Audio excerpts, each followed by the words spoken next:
Okay, apparently it's recording. I'm really not sure how this thing works. Not sure I like it. Much prefer the Apple app. But this is what, a Moto X Play that I'm recording with right now. I guess everything's all automatic. At least it focuses. So I could take it up close to something, and it should, at least in theory, refocus on it. Which it does. So that much works. Supposedly it's 1080p, 30 frames per second. We'll have to see if that's actually what the result is. I could pause it. And then unpause it.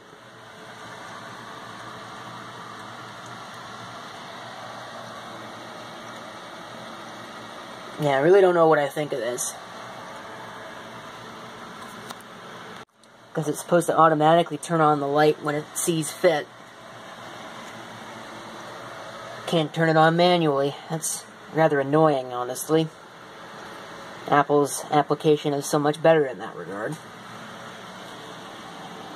Does it automatically turn off? Or does it stay on for the duration of the recording? I think it stays on. So no better than Apple in that regard either. I'll have to see if there's some settings I can tweak on this. Oh yeah, before I forget, here's the box. So if we go ahead and flip it around here, we can see a little bit of information about it. And there's the model. 16GB Moto X Play. There's some more information on the side there. Micro SD card sold separately. Blah blah blah. All screen images simulated. Well, whatever. If you want to pause the video and read that, assuming you can, then you can go ahead and do so. It's barely readable on my screen, so you probably can't actually read it. But it's just your usual, disclaimer stuff. And then on the back, they give you all of the features. Like a powerful 1.7 gigahertz octa-core processor, which, believe it or not, is actually wrong, if my research is to be believed. It's actually got two processors in it. One of them is a quad-core 1.7 gigahertz CPU, and the other one is a quad-core 1.0 gigahertz CPU. So, yeah, you're not going to get 1.7 gigahertz on all 8 cores. I don't even really know how they do that. That's kind of strange. They call it a high-capacity battery. That's actually fairly low capacity, if you ask me. 1080p HD display with Gorilla Glass, so that means it should, in theory, be somewhat shatterproof. Not that I'm in a hurry to try out that theory.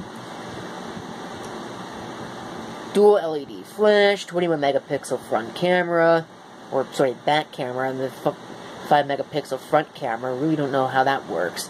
I call that Turbo Power 15 for hours of power and minutes of charging. Yeah, they talk about all those things, and really, honestly, you're not even going to get 90% of that. They just call it that so they can sell more of these things. But I mean, to be fair, it's not terrible. It's just most of my problems have to do with the Android operating system and my being less than totally thrilled with some of the features that it's missing and things that are different from iOS that I've grown to actually use. But it'll be a learning experience, I guess. I started with Android, so I guess now I'm going to have to relearn the whole Android experience. And again, to be fair, at least so far, my initial impressions are that Android 7 is a lot better than Android 4 was. Android 4 was garbage, to not put too fine a point on it. This is slightly less garbage, but it's still missing quite a fair few features that Apple gets right. So, we'll see. I may still end up just fixing the iPhone SE and going back to using that as a primary phone.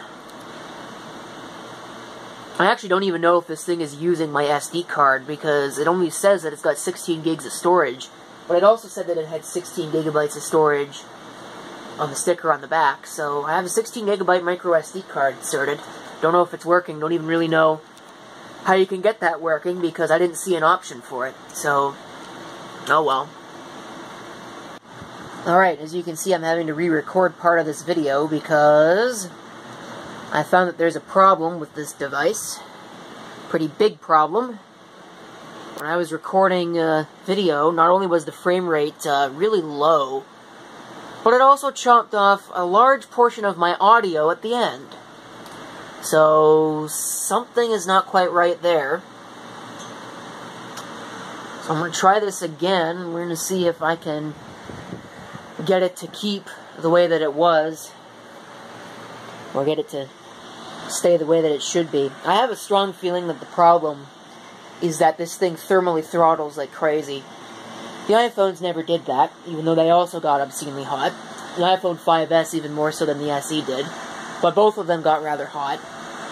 This one gets even hotter than that, and thermal throttles like crazy, and the iPhones never did that. So, score 1 for the Apple team there, on that regard, in that regard. Of course, this is a camera test, so we'll run this.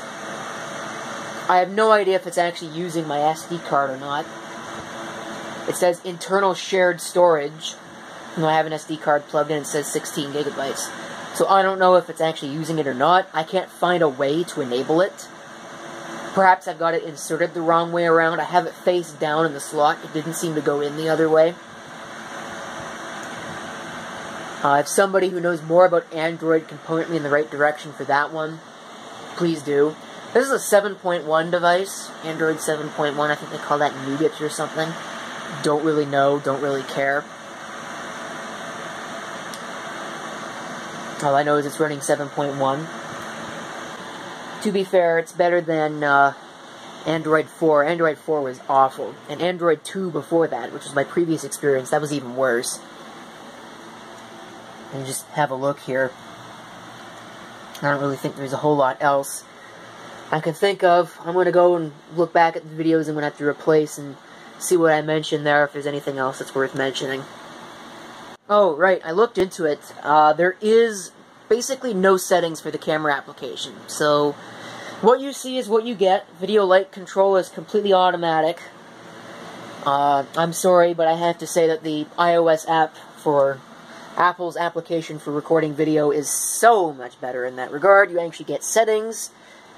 I should be able to at least control some aspects of this, although I did verify that it is in fact recording in 1080p. I suppose if you wanted to record it at 720p to save space, you can't do that. You do get zoom. It's about 4 times digital. So that's the extent of the zoom. It's kind of useless, but then again, the iPhone only has digital zoom as well, so it's also kind of useless. I think it's also only 4 times. They don't tell you what the zoom is on the iPhone. At least this one tells you. So I guess there's one thing. But, yeah. Really, I would have liked to see a toggle for the video light in the application. Older versions of Android had that. They actually had settings. This one doesn't seem to, unless they're hiding on the side or something. Maybe I'll have to play around with it a little bit more. Yeah, I'm an idiot. You do actually get options. You just can't access them while it's recording. If you slide in from the side, you do get some of the options. The frame rate on this seems to be a little weird. I also see a little bit of jello vision. It's probably, what is that? That has to do with the rolling shutter. Some of them are better than others.